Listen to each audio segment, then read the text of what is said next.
Corbin the Hood, An Archer with a Purpose, Kids Adventure Stories, written by Jeff Child, narrated by John H. Feskins.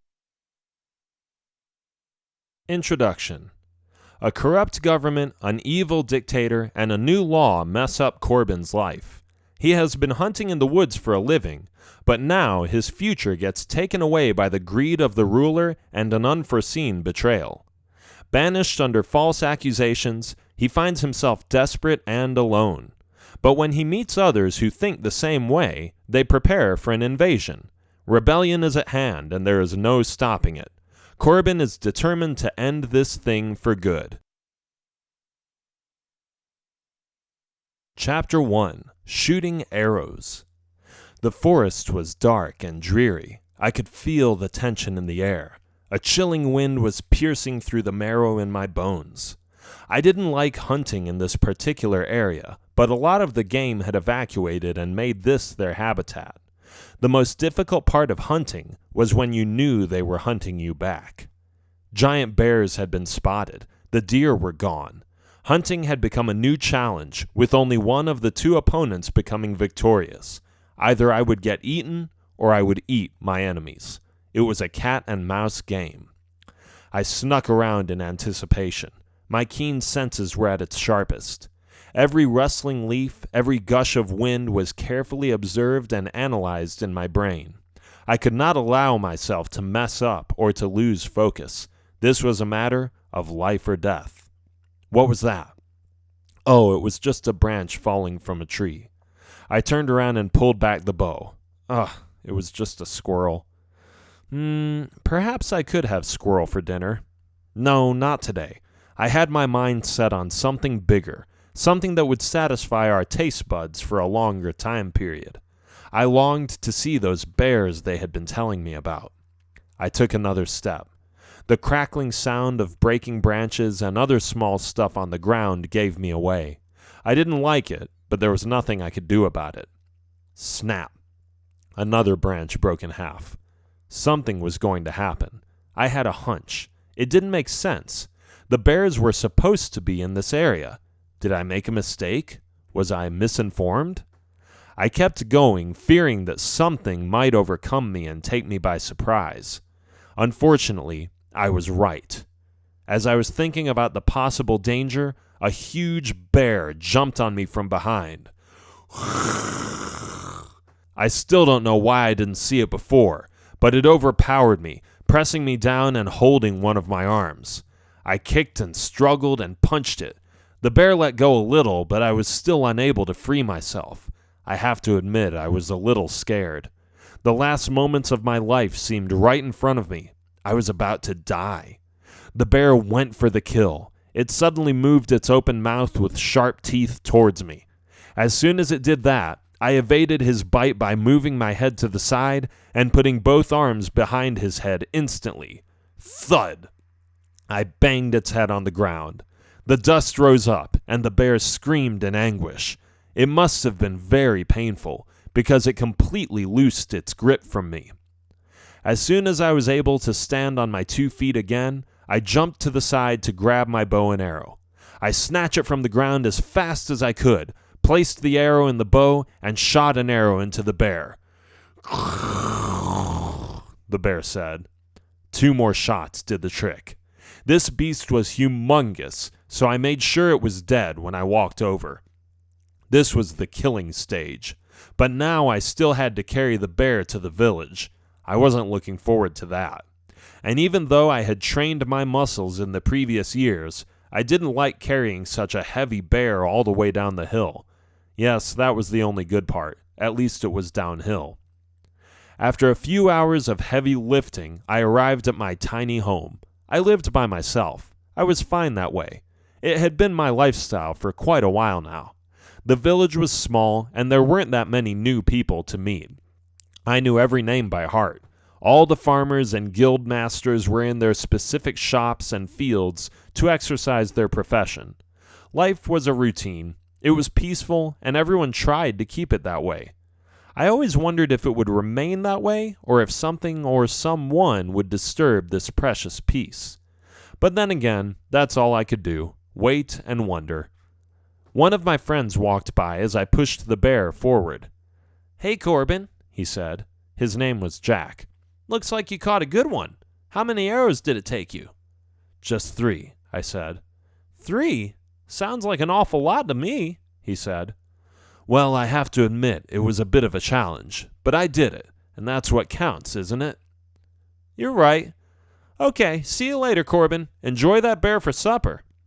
"Oh, don't you worry. I will." I went inside and shoved the big animal into the living room of my home. I had already decided what to do. I could sell some of the meat as well as the bear skin, and I would keep a little meat for myself. With that thought in my mind, I rested for a few minutes and then went to work. It was a great day. I was successful. This prey I caught and the money I would get for it would keep me alive for a while.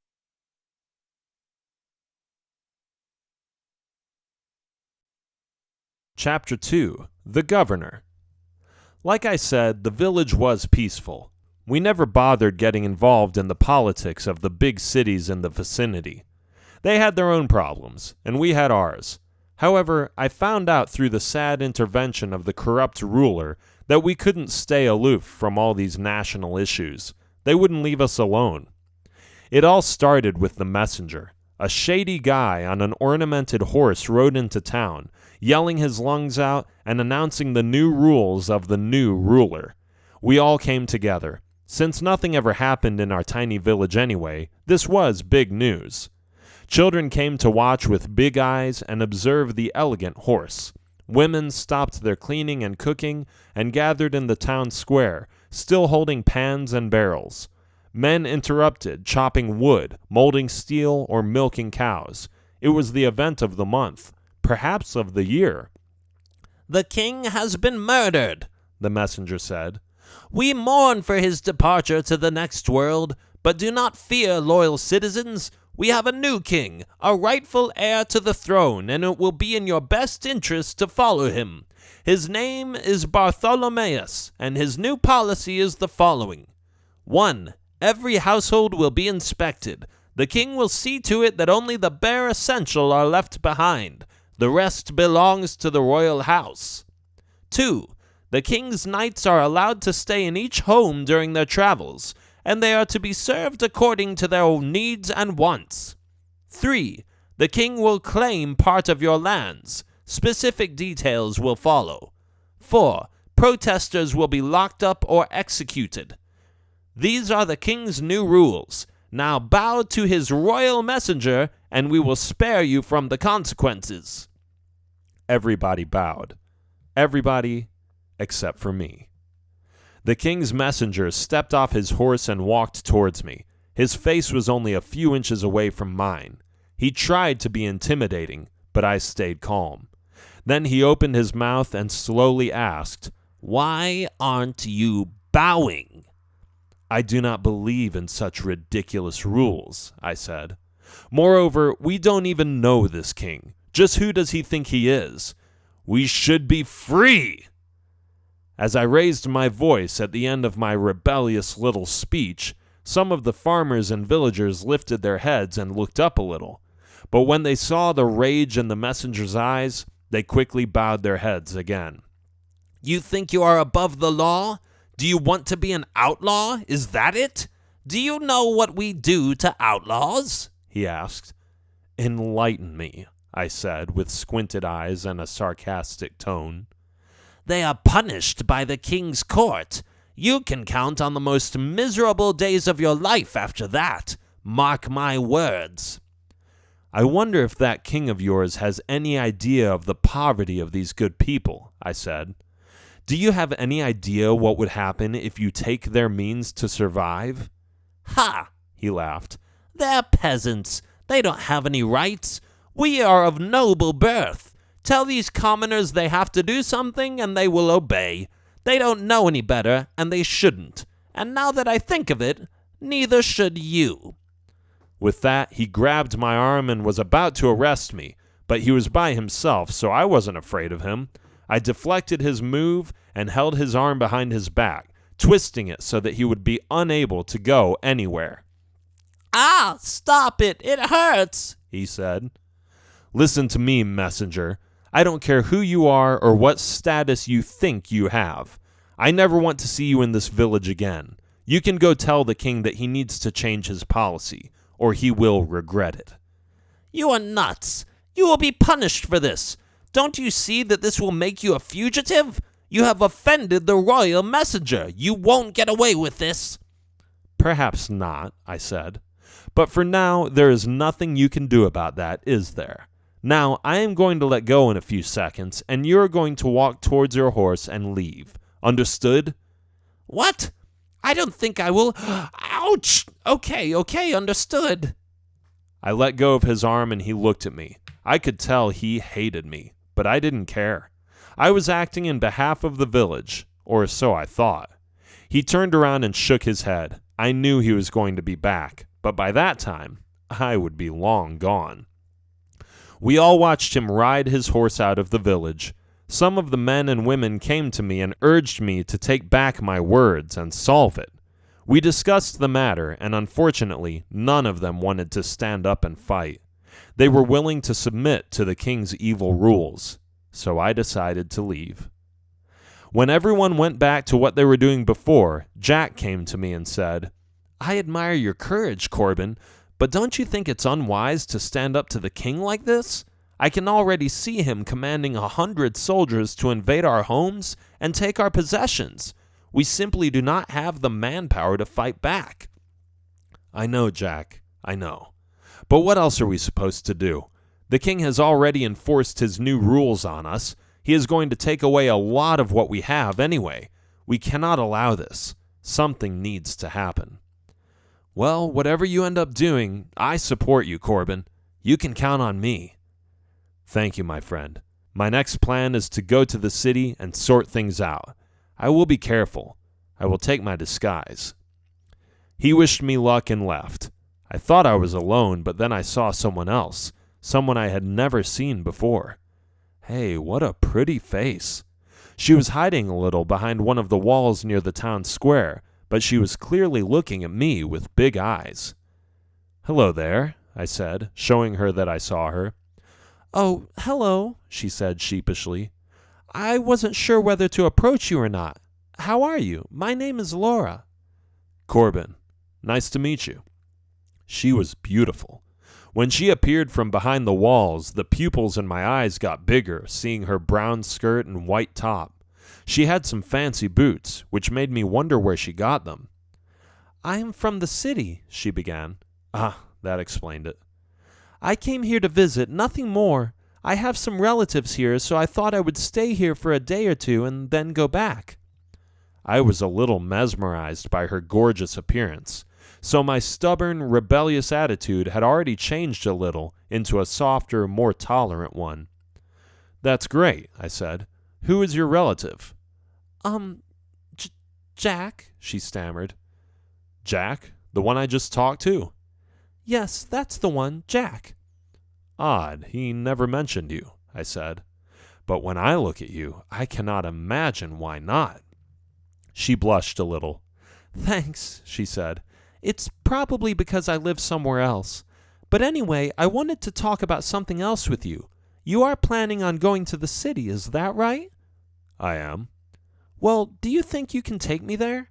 I am a young, vulnerable woman, and who knows what evil robbers or predators could do to me?"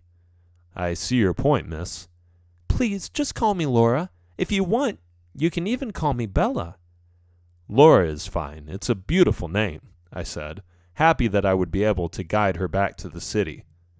"What time are you leaving?" she asked. "Oh, tomorrow in the morning somewhere. I will be taking the back roads, though, if you don't mind. The king's guards will be looking for me, so I would rather sneak into the city without any hostile encounters. But also know that I will be armed and will protect you when you need me. Don't worry about that." "That makes sense," she said. "Thank you for doing this. I will knock on your door tomorrow." "Sounds like a plan. Good night, Laura." "Sweet dreams, Corbin."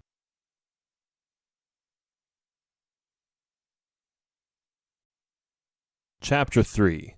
Banished. The next morning I woke up with a smile. I couldn't stop dreaming of the beautiful Laura I had just met. Perhaps I was getting ahead of myself, but I was secretly dreaming of us getting married. I didn't dare say I loved her, but she certainly caught my attention with her smile and her curved body. Knock, knock. There she was. I was excited to open the door, so I jumped out of my bed and ran towards the front room. I opened up and saw her. She looked even better than in my dreams, and the image was imperfectly impressed upon my memory. "Good morning," she said. "Are you ready to go?" "Hold on," I said. "Let me put away some stuff and pack a few things. By all means, come in and make yourself at home. Sorry about the mess." "Oh, no problem. I am a little sloppy myself sometimes." She stepped inside, and I put away some of the meat from the bear. I grabbed my bow and arrow and put them, along with some other necessities, in a big bag. She snooped around a little and picked up an item or two in my room. "Aha! You're a hunter, aren't you?" she said. "Yes, I am." "I love that. I bet it makes you strong. Does it help you build muscle?" I felt a little awkward answering that question, but I am sure she just said it to flirt with me. She already made some suggestive gestures, so it seemed like she was into me. I affirmed what she said, the building muscle part, of course, and I got my stuff together. "Shall we go?" I asked. "I am ready if you are." "Okay, let's go." We walked to the edge of town and waved at a few villagers. We kept walking up, out of the valley where our village was located. On the way to the city, we passed through pine woods. We crossed creeks and helped each other up, climbing over the mountain and descending on the other side to reach the city. We avoided the main roads, which sometimes meant that she felt completely lost and depended on my intuition. But I had been hunting in these forests for years, and I knew exactly where we were every minute of the trip. Meanwhile, we had a pleasant conversation. "So tell me about your childhood," she said. "My parents didn't live very long. I was only a teenager when my father passed away. He was about 10 years older than my mom when they got married. She died a few years ago, so that left me wandering on my own." "And you never get married?" she asked. "To whom? I don't know if that is my mission in life, but we'll see." "Yes, we'll see," she said with a smile. I was head over heels. I really liked Laura. I wondered if it could really be true, if I had found my partner. Perhaps, but I stayed cool. I played it smoothly. Even though I was tempted to jump to conclusions, I tried to resist and be patient. We talked about many more things: politics, hunting, relationships, family, and the village. It was a lot of fun. I hadn't had this much fun for a long time. Eventually, we arrived at the city. I knew my way around, so I guided her to a secret passage, and we hid amongst the crowds. There were thousands of people on the streets, so it was easy to hide. "Let's go to my home," she suggested. "You can stay the night there. The guards don't know me. You'll be safe there, and you'll be able to plan your next move. How does that sound?" "Perfect. Thank you so much." "Oh, no, thank you. If it wasn't for you, I don't know what would have happened on the way here." We weaved our way through the foot traffic and walked to her house by cutting the corners of a few streets and going through some narrow medieval alleyways. She showed me the way, but I insisted. I wanted to open the door for her like a real gentleman. She walked in. There we were, just the two of us. It was quiet. "I will make you some tea," she said. "It will help you relax." I was fine with that. There were lots of herbal teas I liked, so I was curious what kind of tea she would serve me. She went into the kitchen and came back a few minutes later. "Drink," she said after blowing on my cup. I drank it all up in one sip. That's how thirsty I was.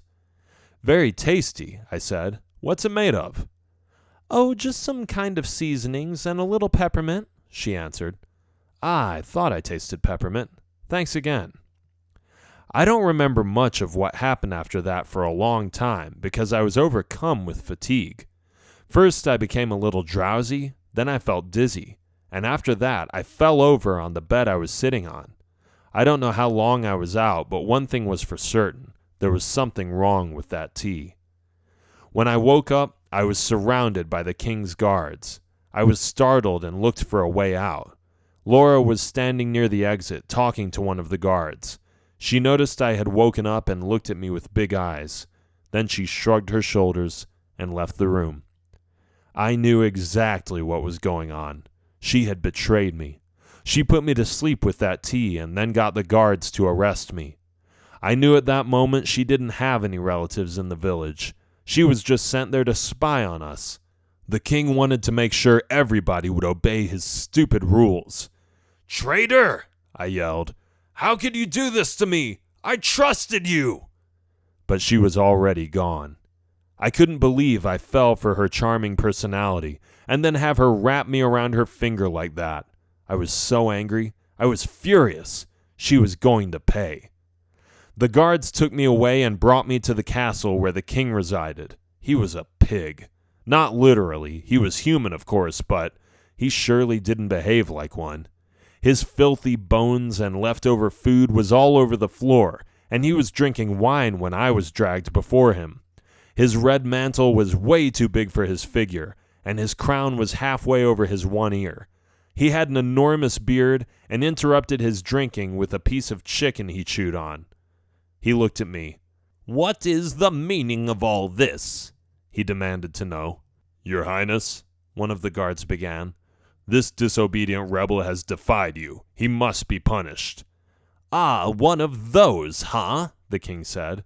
"Remind me, what did we do with the last one?" "We threw him in prison," he answered. "Fine. Let's be creative here.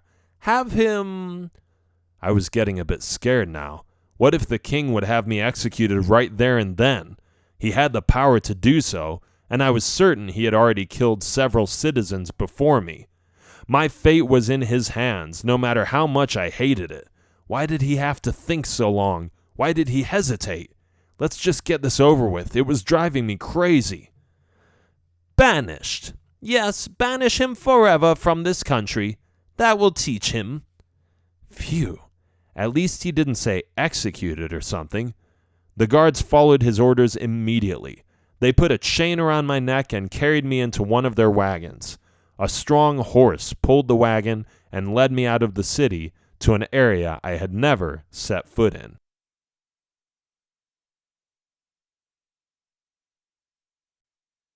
Chapter 4. The Outlands. We were far away now. It had been 4 days since I last saw the city. The landscape was deserted, and it didn't look like anyone would or could live here. There were some green hills we passed by, but the more we traveled, the drier the climate became. Eventually, it looked like a bunch of rocks and desert plants.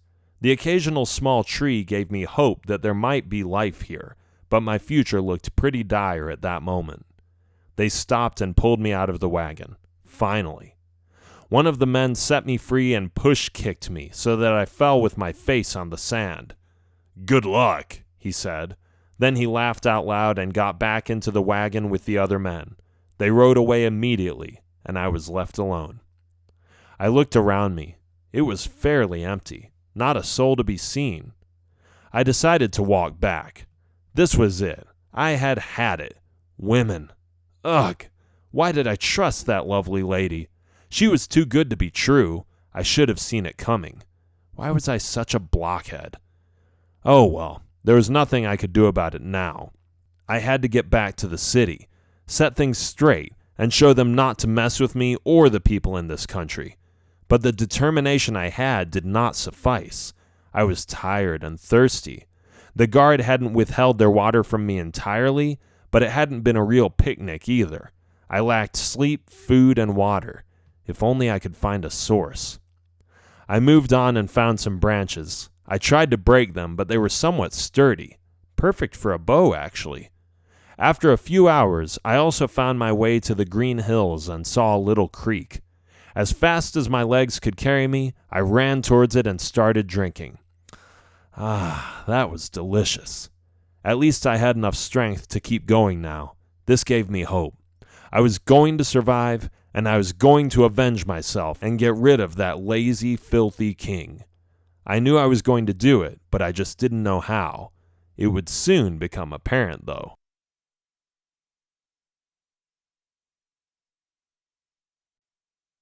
Chapter 5. The League. I pressed forward, aware of the changing environment and relieved that it wasn't as far as I thought it would be. I came close to the forest, and that was the first step on my way back to the kingdom. I was exhausted, though, and I was looking for a place to spend the night. As I kept searching, I stepped into a trap. Whoosh! A rope had closed around my foot and had lifted me up in the air. Now I was dangling upside down, with one foot stuck in the loop the rope had formed more than 10 feet above the ground. It didn't take long before the ones who had set the trap arrived. They stared at me with big eyes, and one of them scratched his head. "Look at that, Marty." That is the weirdest elk I have ever seen. "Hey, buddy, hang in there. We'll get you out of that thing." I didn't respond. They looked at each other, and one of them whispered something in the other's ear. Then they cut the rope and I fell on the ground. After helping me up, the guy named Marty got in my face and yelled, "Can you hear me?" "Whoa, what are you doing?" I asked. "I am not deaf." "Oh, I thought you would be. You didn't respond the first time we shouted." "I heard you, but I just didn't know what to say." "Okay. Well, you look like you could use some food and rest. Would you like to stay in our town?" "What is the name of your town?" I asked. "It's Tree Town. Not very original, I know, but basically that's what it is. Our homes are mostly built in trees." "Interesting," I admitted. "I haven't heard of your town before." That's just because we tried to avoid taxes. We never trusted the royal house in the first place, so we hid in the forest and were not on the map. By the way, I am Taro." "The name is Corbin. Good to meet you." We headed towards their tree town and passed several hills covered by trees, forming a thick, dark forest. It certainly looked like a good hideout, with all that shelter and all those hills. No wonder the king had never found this people. I looked up and saw the tree houses. There were dozens of them. The curious workmanship of the floors, walls, and roofs were most impressive. They used leaves, wooden boards, and even some metal. Many eyes were staring at me as I walked into their territory. Men, women, and children came to watch their visitor. I smiled to some of them, and several kids shyly hid behind their mothers. The leader of the tree town stepped forward.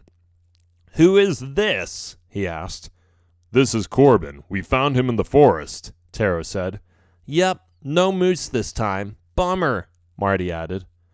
"And what are you doing so far off the beaten path, Corbin?" the leader asked. "I was banished from the country." He smirked. "What did you do?" he asked. "I stood up to the king's messenger.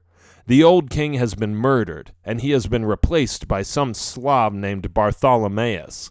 I had the pathetic privilege of meeting his monster, and he is nothing but trouble.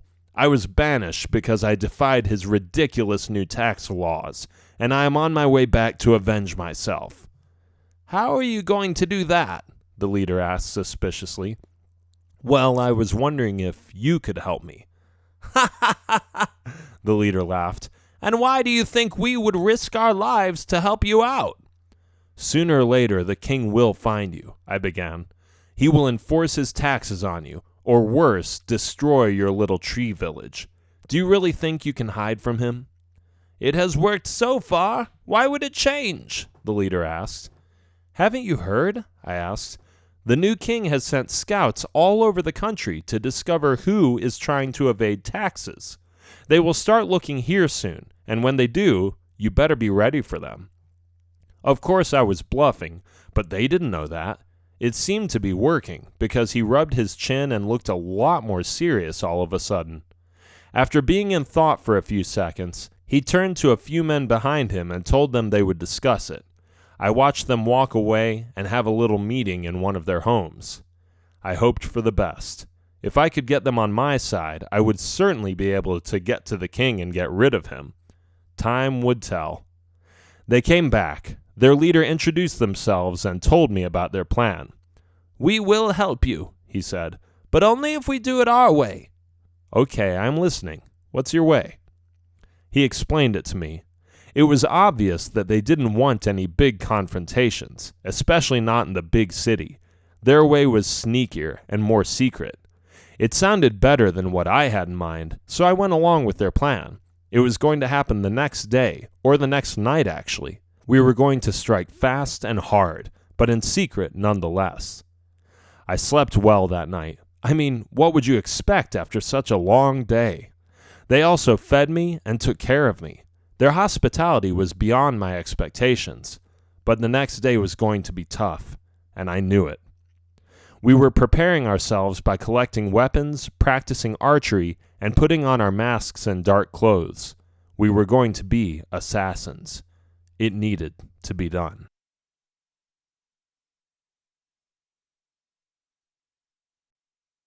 Chapter 6. Return to the City. That evening we entered the city. We passed by the guards easily, pretending to be some vendors with certain goods and merchandise. They didn't even check when we pulled in a wagon with pieces of wood and some axes. They simply believed us. Good. We put on our hoods and masks in a dark alley, making sure we wouldn't be recognized.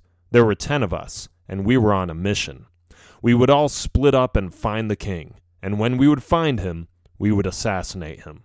"You go over there," the leader said. "I will go there. You, and you. Spread out quickly. Let's kill this fat dictator." We each went separate ways. I snuck into the backside of the castle. It took me a little climbing and some effort to pull myself up and over the edge of the tall wall, but once I got there, I had a great overview of the whole place. The castle had 4 towers, each on a different corner. My gut instinct told me to look at them for a few minutes and analyze which one would be most likely to contain the king's sleeping quarters. I chose. I went to the west tower. It had more ornaments and more guards, a predictable combination that showed how much they valued that tower. I came closer and closer. Nobody saw me. My dark clothes and mask protected me from their sights. There was a ladder, a very steep one. I didn't think the king would climb this ladder each time he would retire to his room, but perhaps it would help me find a detour and end up in the same place. I waited. I saw a guard walk by, so I hid behind one of the walls. He walked by. His footsteps became louder. I held my breath. "Hey, Magnus, have you seen any intruders? I think there may be someone here, but I don't have anything to prove it." "Oh, just leave it alone," the other guard said. "But what if someone is here?"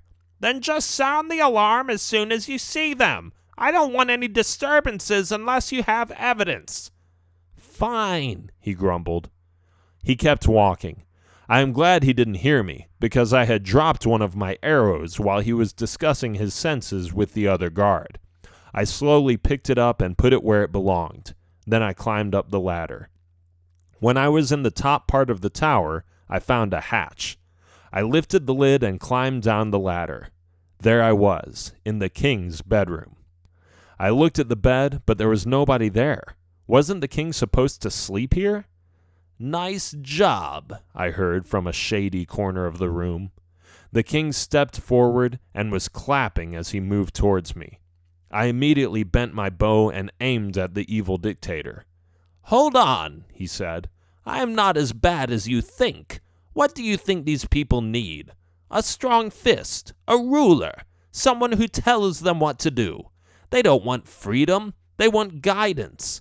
So spare yourself the melodramatic ethics you are fighting for, and help these people by letting them have a powerful man who leads them to success." "You're full of nonsense," I said. "It's just a matter of perspective," the king said. "I am not here to listen to your speech," I added. "But you know I am right." He smirked and kept silent. He knew he wasn't going to convince me.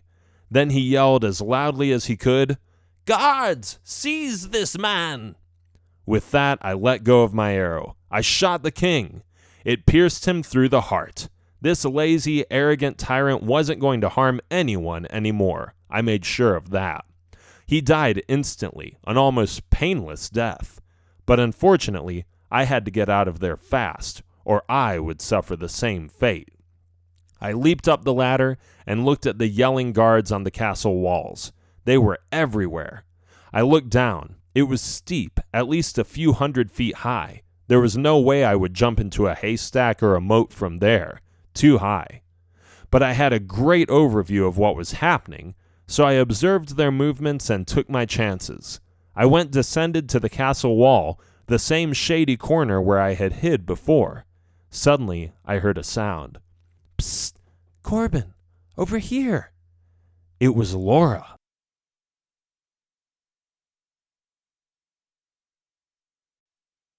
Chapter 7. Escaping. I couldn't believe it. What was Laura doing in the castle? That treacherous wench. How dare she talk to me again? I aimed my bow and arrow at her and was ready to shoot. Give me one good reason why I shouldn't kill you right now, I said. Please, she begged. I didn't have a choice. You couldn't choose to not have me banished or maybe even executed? Am I supposed to buy that? Why should I trust you? They threatened me, she began.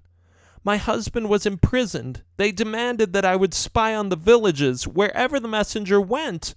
All I had to do was play along and inform the king of traitors or disobedient citizens.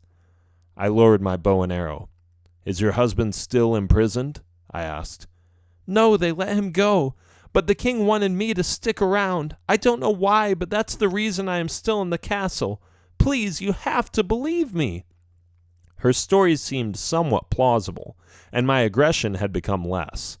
I decided to believe her. If she was still lying, she would only have to face her own guilty conscience. If she told the truth, she was just as much a victim of the tyranny as I was. But maybe she could help me. Maybe she could lead me out of the castle. Get me out of here, and I will let you off the hook, I said. She thought for a moment and said, All right, I think I know a secret passage. Follow me. I stayed alert. What if she would lead me into the hands of the guards? I still didn't trust this woman, but I figured she was the only way to escape. She led me into a small door where we had to duck. This made me feel more comfortable, because it really did look like a secret passage. We went down a narrow hallway with a winding staircase all the way to the bottom.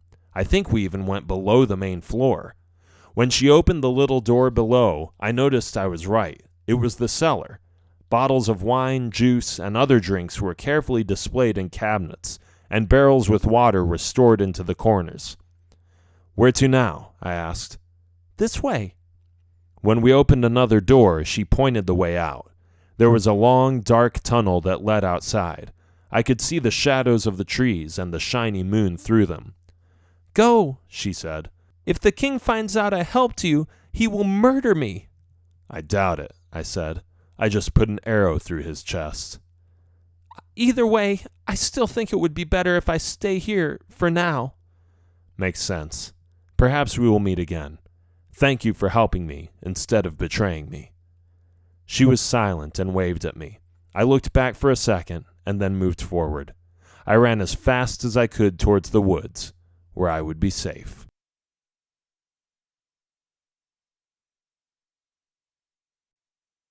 Chapter 8. Peace. The king was dead. Commotion was the result. I went back to the place we had agreed to meet. There I saw the team of assassins from the tree town. They had heard the news. The guards had been shouting it for hours. The announcement that the king was dead spread like wildfire. I went back to the tree town with them and celebrated. Occasionally, one of us would go back to the city to find out which political changes had been made. When the new leader was chosen and the country's policies appeared to be pure again, I returned to my home village within a day or two. I went inside my house. It smelled delicious. What could that be? Hello there, I heard a voice say. I peeked around the corner of my kitchen. Jack, I said, I am glad to see you. Is everything all right? Of course, he said. Apparently somebody killed the king. The new king has pulled back all the high tax rates and the oppressing rules.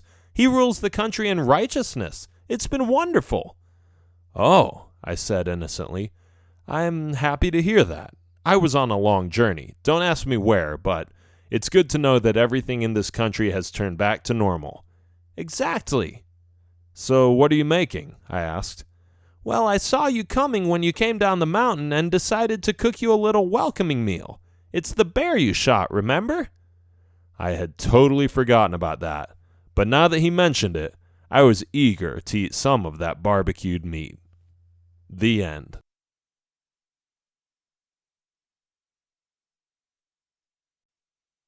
This has been Corbin the Hood, an archer with a purpose, kids' adventure stories, written by Jeff Child, narrated by John H. Feskins.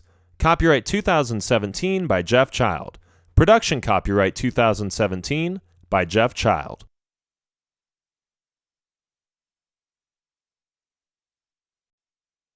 Black and White Knights, Brotherhood Gone Bad.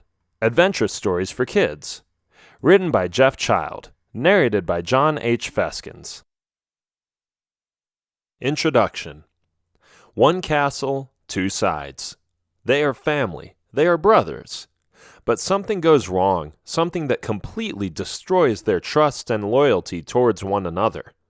Listen to the epic conflict of two brothers who love and hate each other, who fight and make peace, who find a traitor and deal with him.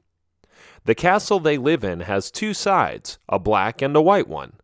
Being raised on two different ends of the castle has shaped their perception of reality and opinion of it. Can these two brothers come to an agreement, or will they fight to the death? Come to a better understanding of the conflict between these two honorable but imperfect knights.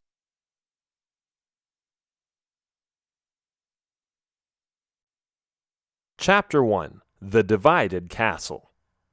The Claro Castle is a beautiful, well, at least one side is.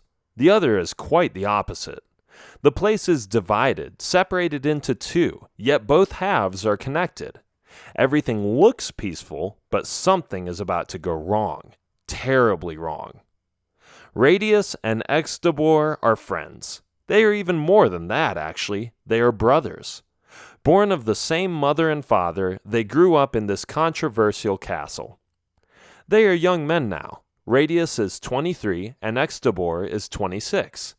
Their parents are divorced. It's sad but true. They grew up in different sides of the castle. Radius grew up in the white part and Extabor in the black part. And that is what the castle looks like.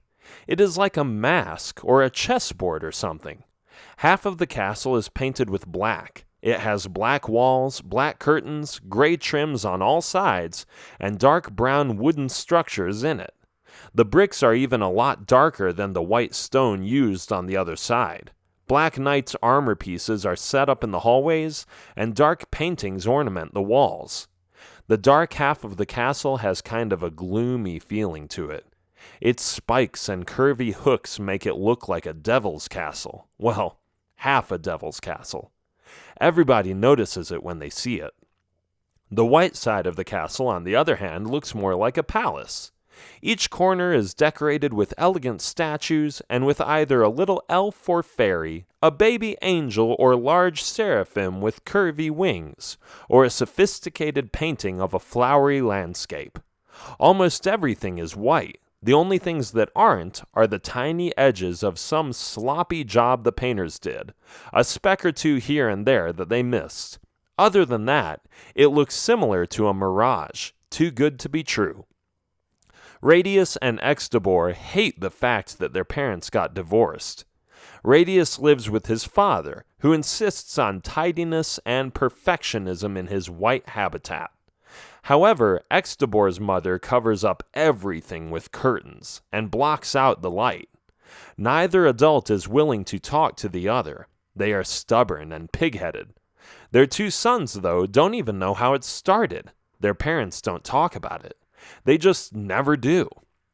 Sometimes, once a year in most cases, their parents come together for a forced family tradition that enables them to at least sit down and celebrate the new year by having dinner together. And although the brothers love each other and both their parents, the awkward atmosphere in the room becomes apparent when they notice the silence or the snobby remarks their parents make. One time, for instance, they were all sitting together at their father's dinner table. Food was being served by the castle servants, and there was plenty to go around. The two brothers and their parents were there with a few aunts and uncles. The conversation started out well, but it certainly didn't end that way. "I like the onion soup they served here tonight," their mother says. Ah, thank you. That's because I have some of the best cooks in the country. It was quiet for a minute. Are you saying that they are better than my cooks? Their mother asked. No, it's not just that. I think they also enjoy cooking here more. That probably comes back in the delicious flavor they embellish in their dishes. So what you're saying is that they feel more at home here? Well, it's kind of obvious, isn't it? The dad said. Dad, Radius interrupted, let's just change the topic. Do we really have to discuss this? I know you're trying to help, son, but I am just saying what we are all thinking here, his father answered. Oh, and what is that? The mother sneered. That your side of the castle looks like a graveyard. It's a dark and dreary place. I cannot imagine the servants feeling at ease there, which is why my cooks are way better than yours. There, I said it. Are you serious? Their mom was extremely offended. If you are so sure about your cook's capacities, then why don't we have dinner at my place next week? I will show you what they can do in the kitchen, and then you will beg your servants to never cook their pathetic dishes again. Mom, Extabor said, you don't have to do this. You're on, the father said. I will see you next week. Of course, it didn't happen. They couldn't stand each other, so they looked for numerous ways to cancel the appointment. Anyway, the two brothers are feeling trapped between their parents, although they get along great with each other as brothers. They wish their parents would get along better, even if they don't end up being back together, which is something they have already given up dreaming about.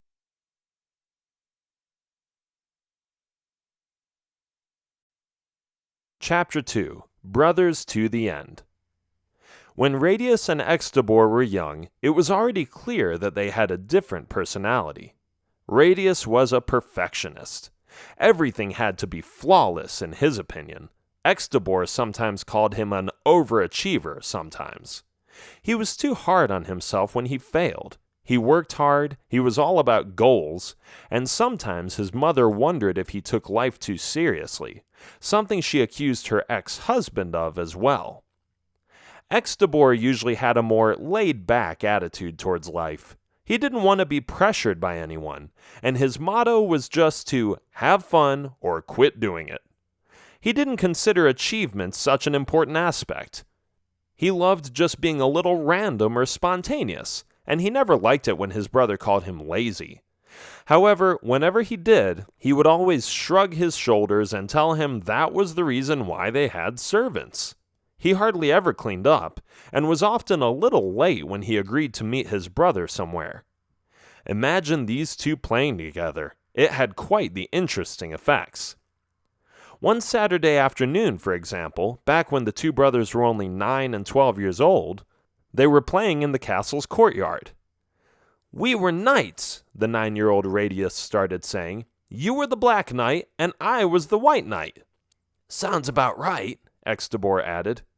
"I was going to free the country, and you were going to help me." "Sure," Extabor said.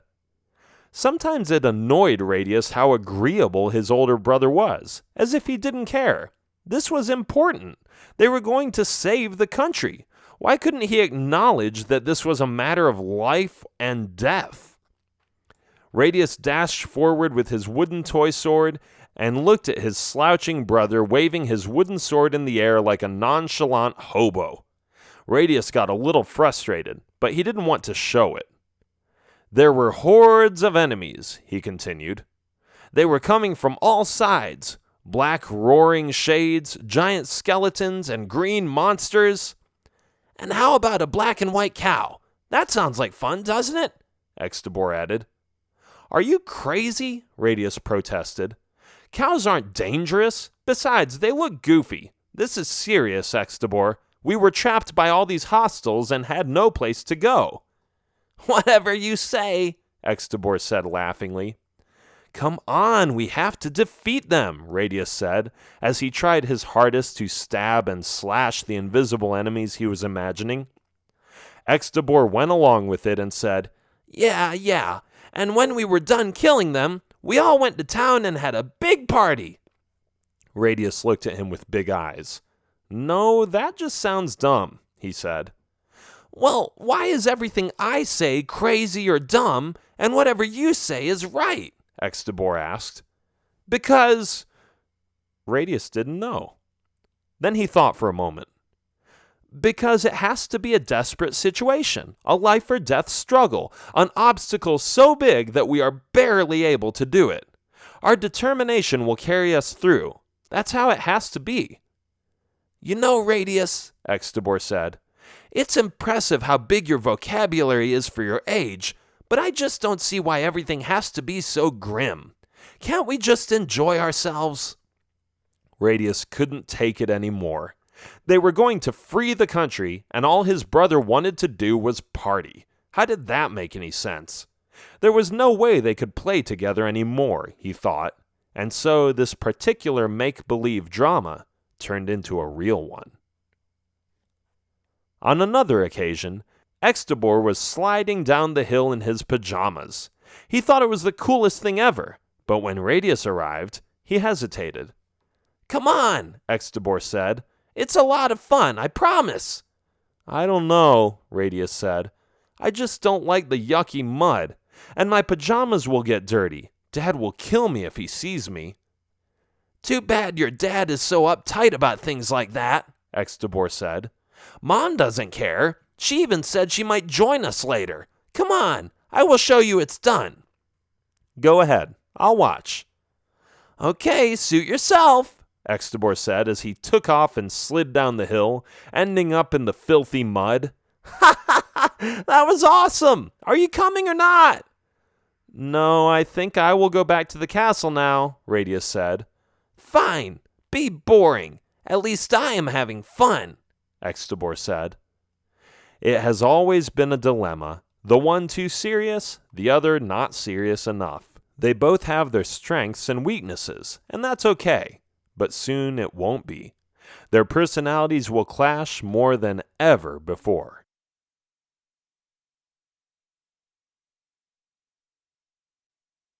Chapter 3. Family Feud.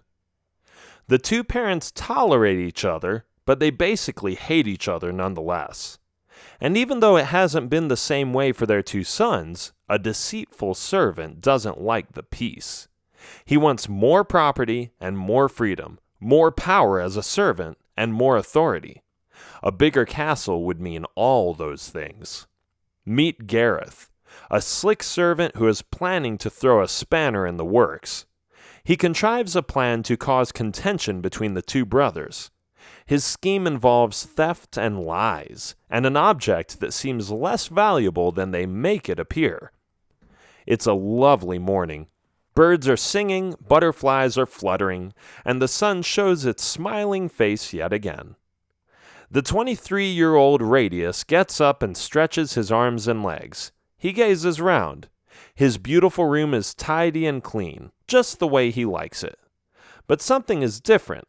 When he looks at the corner of his room, he sees a sword he hasn't seen before. It's new and it's shiny. It's also black. Hey, isn't that a sword from the other side of the castle? Radius walks towards it and picks it up. There's an inscription on it that reads, "To the bravest knight in the kingdom." Radius looks puzzled. Who would have given him such a gift? It makes no sense. So he takes the weapon to his father. "Dad," he says, "look at this sword. Is it yours?" "I don't know," he says. "It doesn't look like it is mine." "I will ask Extobor if it's his." "Sure, I want nothing to do with those savages, but you can go ahead." No sooner said than done. Radius walks to the other side of the castle, the dark, gloomy side. He goes up the stairs and meets his brother, dragging the heavy blade to his room. "Hey, Radius, what's up?" Extobor asks.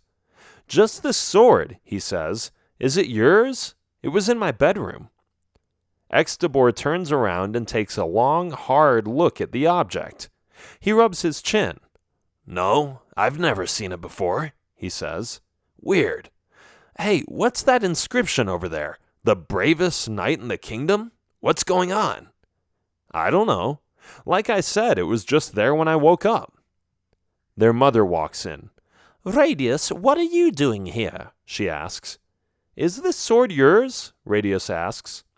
His mother looks at the sword. No, she says. Somebody must have given it to you. Why does it say that you're the bravest knight in the kingdom? What about Extabor?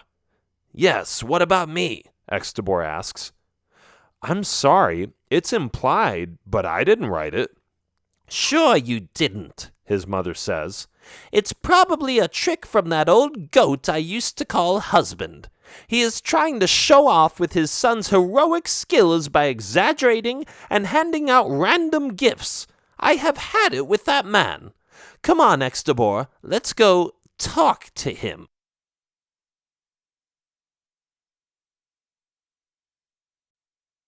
Chapter 4. Separated.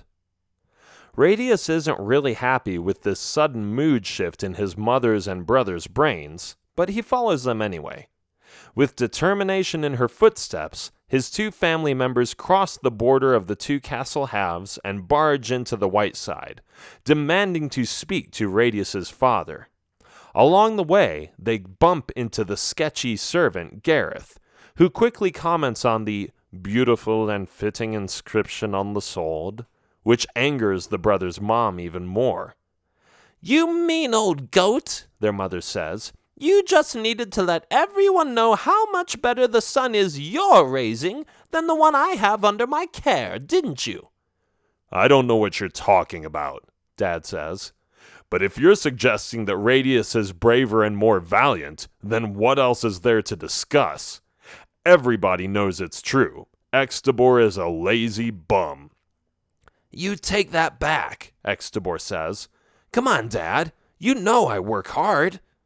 Yes, but your brother has excelled in every field. You never took life seriously enough, the father responds. You never amounted to anything, and I blame that mean old wench you call mother for it. Oh, you, the mother says. The heat of the moment has powerful effects. Both parents are boiling up inside. The two brothers haven't become particularly fond of each other by these contentious words either. They are standing face to face, looking at one another with spiteful gazes. Things are about to go terribly wrong. The fight is escalating, the amplitude of their voices has increased, yelling and more yelling, louder and louder. Your son is a dumb perfectionist, the mother yells, typically referring to Radius as someone else's son when she doesn't want to feel connected to him. The father does the same. Your son couldn't even harm a fly. His precision and fighting skills are like those of an endermite, weak and feeble. Well, if you're so convinced, why won't you find out and let them fight? The mother asks. They both look at their two sons, Radius and Extabor, are not sure what to do, but their pride has taken the best of them too. Extabor looks down on the younger Radius and says, I don't think that would do anything. I know I would beat Radius in a heartbeat. I am older and bigger. How could he ever defeat me? At first, Radius is surprised by his brother's sudden arrogance, but then he feels some rage too. He can't stand all this nonsense, and he is confident about his abilities, so he takes the challenge. Fine, Radius says. Give me your best shot. I will, Extabor says. Show me what you've got. Without further hesitation, he storms at the younger brother and starts beating up on him. Radius deflects some of his attacks and avoids his fists, causing Extabor to punch the floor. Ouch! Extabor cries. That hurts! Radius starts kicking his younger brother as their parents watch and shout and cheer them on. The two brothers both have a set of abilities that enables them to make the fight last longer. None of them are victorious, but both get the inevitable injuries. After a few minutes, the servants, startled by the noise, walk in and ask what is going on. Both brothers look up and realize what they are doing. Radius lets go of his brother and gets up. Extabor groans and gets up too. A little embarrassed by their uncontrolled, impulsive behavior, They tug on their collars and try to appear dignified. "Is there something we can help with?" one of the servants asks. "We heard noise and thought any of you were in trouble." "Oh, that's all right," Radius says. "I was just about to leave." "Can we accompany you, sir?" "Yes, let's do that. Pack your things. We are moving out for a while. Come on, Dad. Let's get out of this wretched place." "Fine," the mother says. "Go. We don't need you here.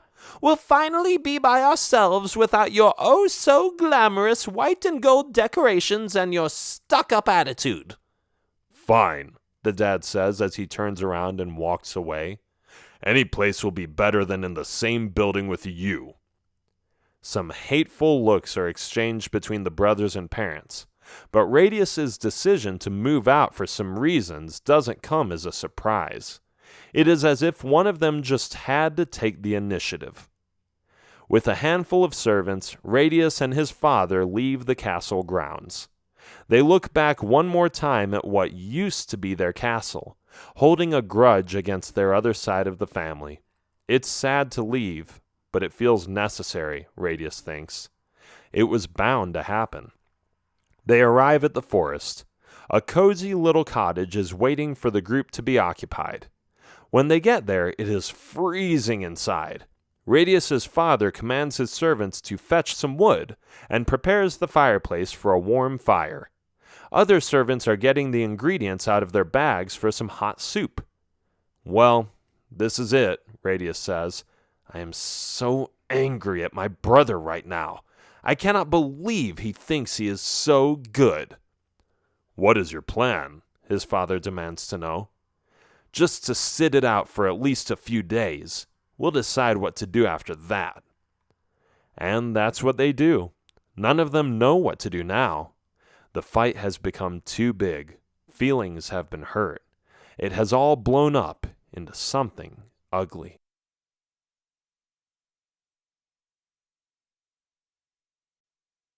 Chapter 5. Ethical Discussions. Radius and his father reside in the cottage for days. They are feeling angry and depressed. They are confused. The wind is blowing against the weak structure, making a howling sound and creating chilling shivers into each person's body who steps outside. The fireplace is warm and lit up 24/7, but the atmosphere is grim. Radius and his dad stare at each other. They have been silent for a while now, and they have been bottling up all their rage inside. Radius can't take it anymore. He is so frustrated that he gets up, walks towards the door, opens it, and slams it as hard as he can behind him. One of his servants runs after him. "Sir Radius," the servant says, "it is freezing out here. Please return to the cottage." "Oh yeah?" Radius asks. "It feels hot to me. Besides, this will give me the necessary exercise to get all that aggression out." He picks up an axe and starts chopping wood. The snow from the wood sticks onto his axe, making it slippery at times, but he doesn't care. He just wants to destroy something he won't regret later. As he keeps hitting the wood, he expresses some kind of war cry each time the axe falls down. "Sir Radius," the servant says after watching him for several minutes, "I have an idea. Why don't we go inside and discuss what we will do with the situation? We all may have some valuable insights, but you and your dad can lead the discussion." Radius looks at him. "That's actually not a bad idea," he admits. "Let's do it." He follows the bright servant and tells his father of the idea. Not much later, they do what they have planned. Approximately 10 servants are sitting around the table, as well as Radius and his father. "So what are we going to do about this?" the father asks. "If I may propose an idea, sir," one of the servants says, "I think we should just go back and apologize." "Apologize?" the dad asks. "That's outrageous. Didn't you see that Extabor started fighting? He started it. He drove us out." "I completely agree," Radius says. "But perhaps it would be better just to keep the peace, sir." "No," the dad insists. Another servant agrees. I am right behind you, sir. I saw the way they handled the conflict. We should just drive them out. This castle has been rightfully ours for the past decades, but they act as if they can take over and do whatever they want with it. Besides, another servant says, their half looks awful and gloomy. Why not dominate the castle with our sense of style? Most of the servants seem to agree with each other. Radius is quietly listening to the responses of the surrounding helps. After a while, he stands up. Everybody is silent, ready to finally listen to what he has to say. "We will get them," Radius says. "We will show them how it should be, and we will crush their arrogance with our swords, beginning with this one." He holds the gifted sword in the air and slams it on the table. "Are you with me or not?" Most of the servants cheer courageously. Some of them already leave the table and gather weapons and armor. The plan to storm in and take what is theirs pleases them, especially after having been in the cold cottage for days.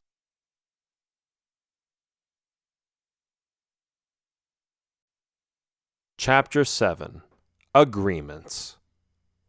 After the mess is cleaned up, the parents decide to have dinner again, just the four of them and nobody else. Okay, a few servants who provide dinner.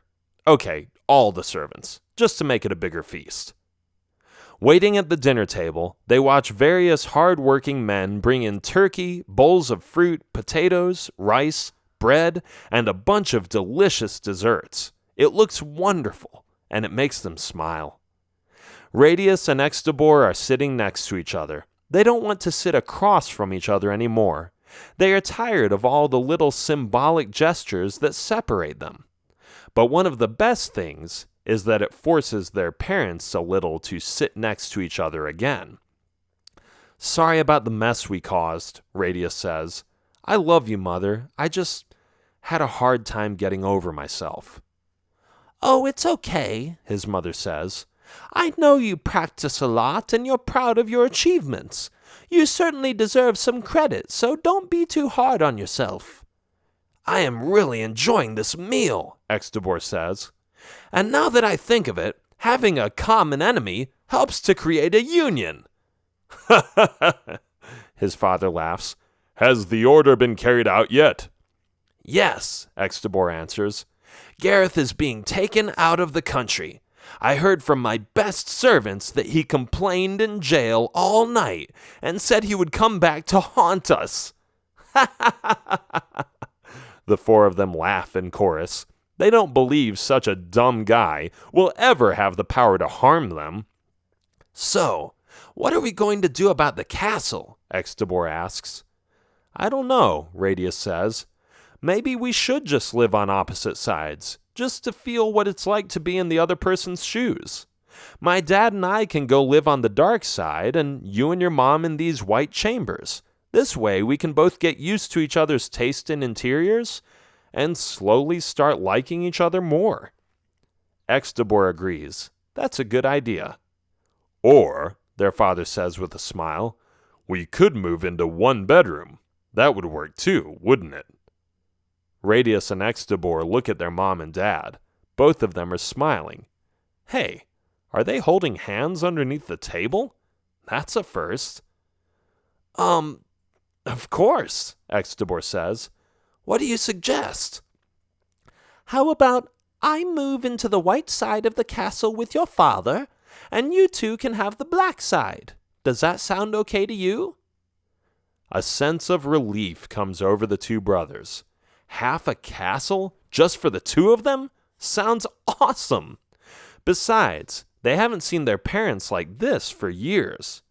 Only time will tell what will happen to their parents' relationship, but for now, they are happy to see some sign of affection. "Yes, of course," the two brothers agree. "Thanks, Mom." The end.